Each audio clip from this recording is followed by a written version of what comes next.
नमस्कार मित्रांनो, ठरलं तर मग या मालिकेच्या आजच्या भागात आता सुभेदार कुटुंबाचा संपूर्ण पाय हादरणार आहे. अजूनपर्यंत नागराजच्या इशायावर नाचणारे साक्षी आणि महिप्त आत खुद्द नागराजच्याच काळ बनून कोर्टात उभे राहणार आहे. पण खेळ इथे संपणार नाहीये. तर जी तन्वीच्या नावाखाली प्रियाने आजवर सुभेदार घरात राज्य केलं, त्या प्रियाचा खोटा मुखवटा आता सर्वांसमोर ओरबाडून काढला जाणार आहे. साक्षी आणि महिप्त आता प्रिया विरोधात साक्ष देणार आहेत. त्याचबरोबर प्रिया नाही तर नागराज विरोधात खळबळजनक साक्ष दोघे जणही देणार आहेत. आणि आता सिद्ध होणार आहे की प्रिया हीच खरी तोत्या आहे. मग आता अर्जुन आणि सायली या सगळ्या गोष्टी जेव्हा घडतात तेव्हा सायली हीच खरी तन्वी आहे हे सगळे सिद्ध होणार आहे का? आणि महिप्त आणि साक्षी कशा प्रकारे आता दोघ जणही मिळून बापलेक कोर्टामध्ये प्रिया आणि नागराजची वाट लावतायत हे सगळं पाहणं अगदीच रंजक तेच ठरणार आहे. त्यामुळे व्हिडिओ अगदी शेवटपर्यंत नक्कीच बघा. तर मित्रांनो, आतापर्यंत आपण मालिकेत पाहिलं होतं की अर्जुनने मोठा पुरावा जो सुमनने तयार करून ठेवला होता, म्हणजेच त्याच्या कबुलीचा व्हिडिओ, तो व्हिडिओ जे विरोधी पक्षाचे ॲडव्होकेट भालेराव असतात ते तो व्हिडिओ एआयने बनवलेला असू शकतो असं म्हणून खोट ठरवतात. त्यामुळे अर्जुनचा एक मोठा जो पुरावा असतो तो निकामी झालेला असतो. आता काय करावं हा प्रश्न मोठा पडलेला असतो. पण आता करायचं काय? अर्जुनने हा पुरावा देखील खोटा ठरवला, त्यामुळे त्याला खूप वाईट वाटतं. पण आता अर्जुनने हार मानलेली नसते. इथे अर्जुन म्हणतो की काही केलं तरीही नागराज काकाला मात्र मी सोडणार नाहीये. जरीही वकील साहेबांनी निर्णय सुनावलेला असतो की नागराज किल्लेदार यांच्या वतीने म्हणजेच यांच्या बाजूने कोणत्याही प्रकारचा पुरावा म्हणजे जो पुरेसा पुरावा आहे तो सिद्ध झालेला नसल्याने त्यांना कोर्टाची कोठडी सुनावण्यात येऊ नये. त्यासाठी मग आता अर्जुनला या निर्णयाचा खूप मोठा धक्का बसलेला आहे. रविराजलाही जो काही जज साहेबांनी निर्णय दिलाय तो अजिबात आवडलेला नाहीये. परंतु मित्रांनो, इथे आता जसं आपण कालच्या भागामध्ये पाहिलं होतं की अर्जुनने महिप्त आणि साक्षी या दोघांबरोबरही बोलणं करून साक्षीला कोर्टामध्ये हजर केलेली आहे. आणि म्हणूनच आता महिप्तची एक मोठी जी सिक्रेट गोष्ट होती आणि जे नागराज ट्रम्प वापरत होता साक्षीला, ती साक्षी आता सगळ्या काही गोष्टी दिलेली साक्षी ती सापडली कशी यावर नागराजला आता मोठा प्रश्न पडलेला असतो. परंतु आता अर्जुनने हा जो काही मास्टर प्लॅन नागराजला अडकवण्यासाठी केलेला आहे त्यामध्ये आता नागराज हा भयंकर अडकणार हे त्याला स्वतःलाही चांगलंच माहीत पडतं. म्हणूनच आता अर्जुन हा जेव्हा पुढची सुनावणी सुरू होते त्याच वेळेला वकील साहेबांना म्हणजे जे ॲडव्होकेट भालेराव असतात त्यांना पुढच्या गोष्टी सांगू लागतो. तेव्हा मग आता त्या दिवशी कोर्टामध्ये अर्जुनने रिक्वेस्ट केलेली असते, म्हणजेच साक्षीच्या म्हणण्यानुसार की कोर्टामध्ये त्यावेळेला तन्वी सुभेदार हिलाही बोलावलं जावं. तेव्हा जेव्हा आता तन्वीला बोलावलं जातं म्हणजेच तन्वीला अर्जुन घरातून कळवतो की तुला कोर्टामध्ये हजर राहायचे, त्यावेळेला मात्र ती सरळ बोलून दाखवते की हे कशासाठी, मी कोर्टात हजर का राहायचे, काय कारण आहे आणि त्या लोकांशी माझा काहीही संबंध नाहीये. तेव्हा अर्जुन आणि सायली दोघेही म्हणतात की तुझा संबंध आहे की नाही हे आपण कोर्टामध्ये बघूयात. त्यामुळे काही झालं तरीही प्रिया तुला कोर्टामध्ये यावेच लागेल. आपल्याला खरं काय खोटं काय हे सिद्ध करायचे आणि नागराज काकांवरचा गुन्हा खरा आहे की खोटा याची साक्ष तुला द्यायची आहे. म्हणजे तुला त्यांच्याबद्दल काय माहिती आहे या सगळी साक्ष तुला कोर्टात द्यावी लागेल. आणि जर तू कोर्टात आली नाही तर मात्र पोलीस जे काही समजायचे ते समजून जातील की तू पण या प्रकरणामध्ये अडकलेली आहेस किंवा तुझ्या याच्यामध्ये काहीतरी हात आहे. हे ऐकल्यानंतर आता प्रियाला टेन्शन आलेलं असतं की बापरे, आता मी करू तरी काय, म्हणजे या सगळ्या गोष्टींपासून मी स्वतःला वाचवू तरी कसं. त्यानंतर मग आता इथे ख्या केसची सुरुवात झालेली असते. आता पुढे नागराजचा काळ बनून अर्जुन समोर उभा आहे आणि अर्जुन आता सगळ्यांसमोर म्हणतो की जज साहेब मला आता सगळे काही पुराव्यानिशी आता नागराज काकाला हे सिद्ध करून दाखवायचं की तो या सगळ्यामध्ये कसा दोषी आहे.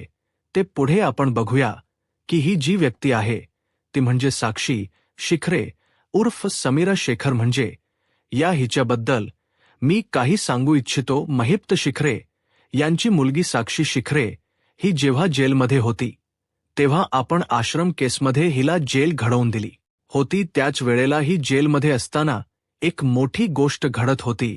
माय लॉर्ड साक्षी शिखरे ही जेलमध्ये होती. त्याच वेळेला तिला बाहेर काढण्यासाठी महिप्त शिखरे यांनी खूप मोठं प्लॅनिंग केलेलं होतं. स्वतः या सगळ्याची कबुली साक्षी शिखरे यांनी माझ्याजवळ दिलेली आहे. तुम्हाला मी सगळं थोडक्यात सांगतो. तेव्हा ॲडव्होकेट भालेराव मध्येच बोलतात, एक मिनिट मिस्टर अर्जुन सुभेदार, मला कळत नाहीये की तुम्ही असे दुसरीकडे का वळताय. म्हणजे तुम्हाला बोलायचं आहे या केसबद्दल, पण तुम्ही दुसरीकडे का वळताय म्हणजे दुसऱ्या केसपर्यंत तुमचं काय काम आहे. या साक्षी शिखरेचा या नागराज किल्लेदारच्या केसशी काय संबंध. तेव्हा मग अर्जुन म्हणतो की संबंध आहे, मी काहीही इरिस्पेक्टेबल काहीच बोलत नाहीये.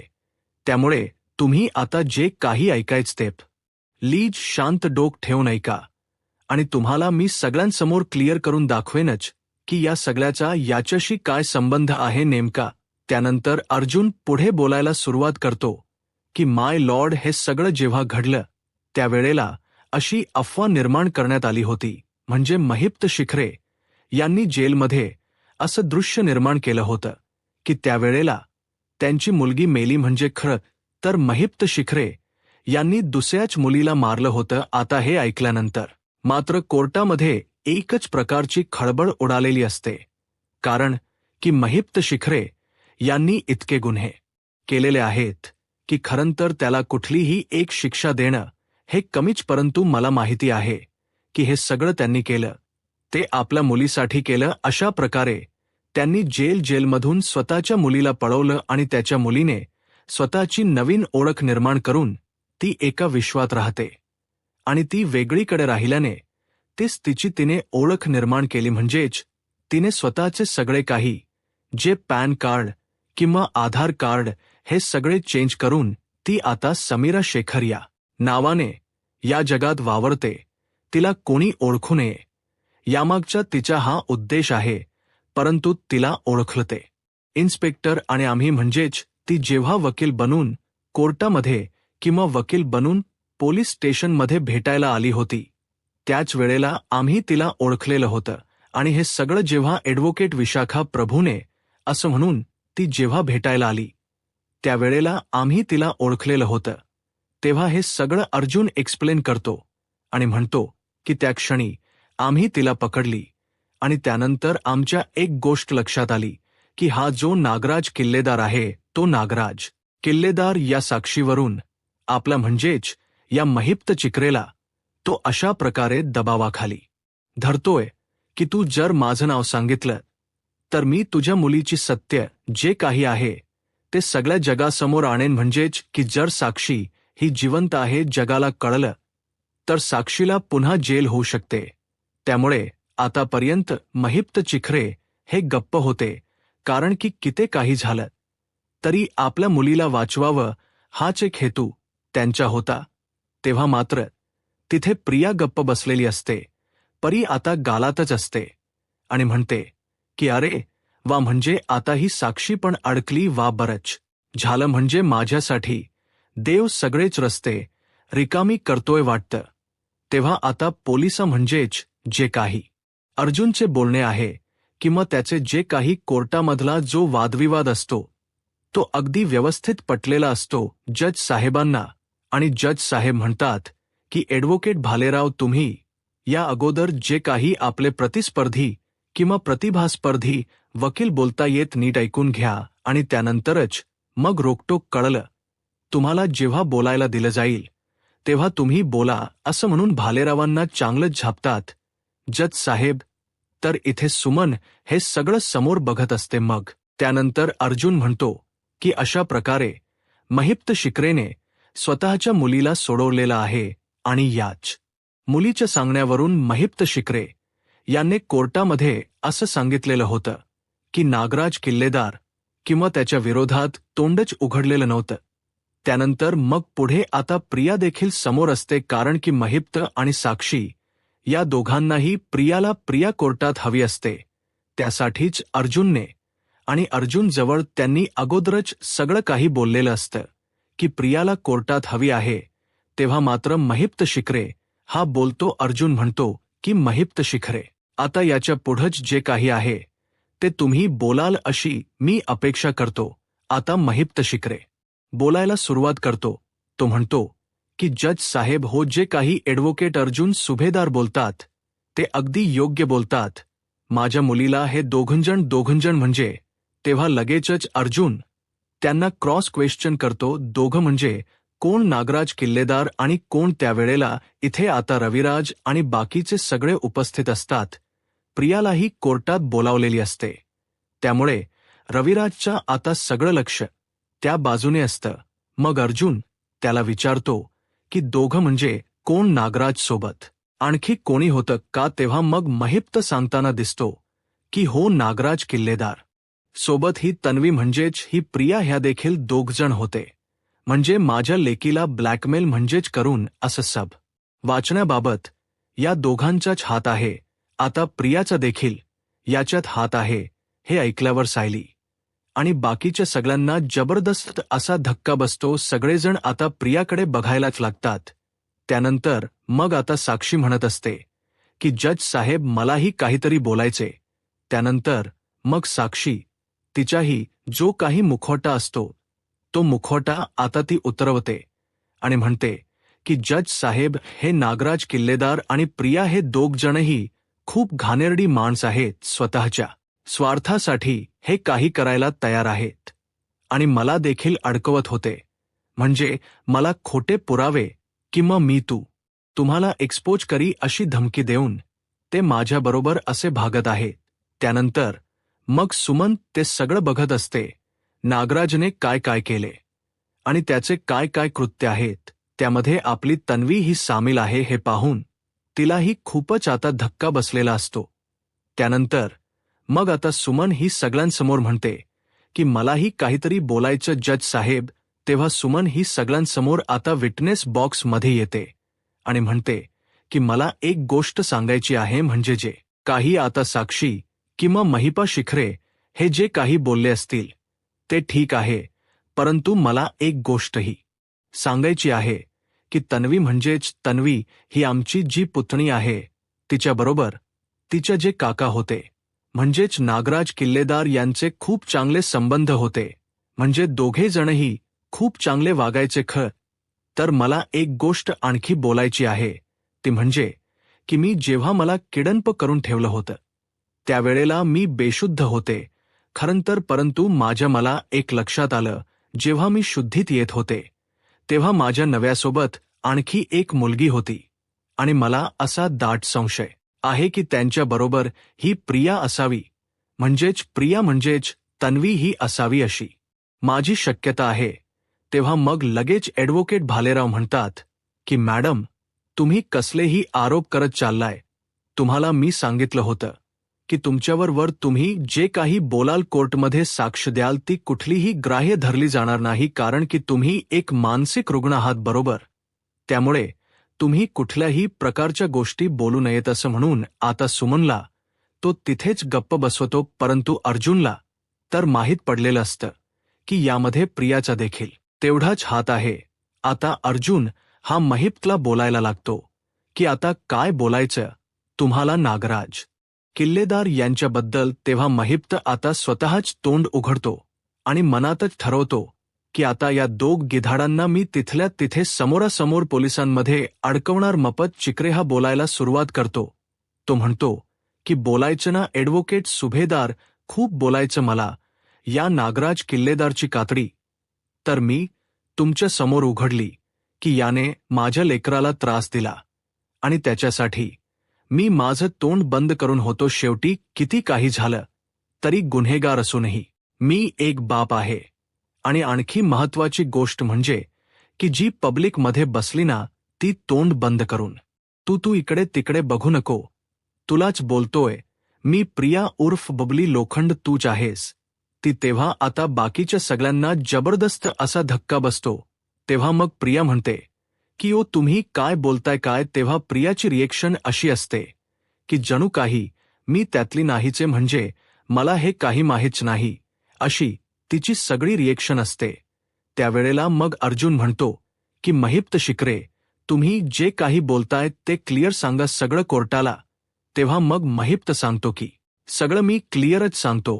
ही जी तुमच्या घरामध्ये वावरते ना प्रिया उर्फ तन्वी, सुभेदार ती तन्वी नाहीचे, म्हणजे ती रविराज किल्लेदार यांची लेक नाहीचे. हे ऐकल्यावर आता रविराजलाही धक्काच बसतो. रविराज त्याच्याकडे बघतो आणि म्हणतो की महिप्त, हे काय बोलतोयस काय? तुला भान आहे का जरास की तू काय बोलतोयस? आता साक्षी आपल्या बापाच्या बाजूने उभी राहून म्हणते की बरोबर बोलतायत ते. खरंच ती तुमची तन्वी नाहीच आहे आणि इतके वर्ष ती तुम्हाला फसवत होती आणि तुम्हाला माहितीये कोणाच्या सांगण्यावरून ती तुम्हाला फसवत होती. ती फसवत होती ते म्हणजे या नागराज किल्लेदारच्या सांगण्यावरून. हा नागराज किल्लेदारच याप रियाला खोटीत नवी म्हणून घेऊन आलेला, बरोबर ना? तेव्हा आता प्रियाच्या हातातही बेड्या ठोकायला पोलीस कमी करत नाहीत.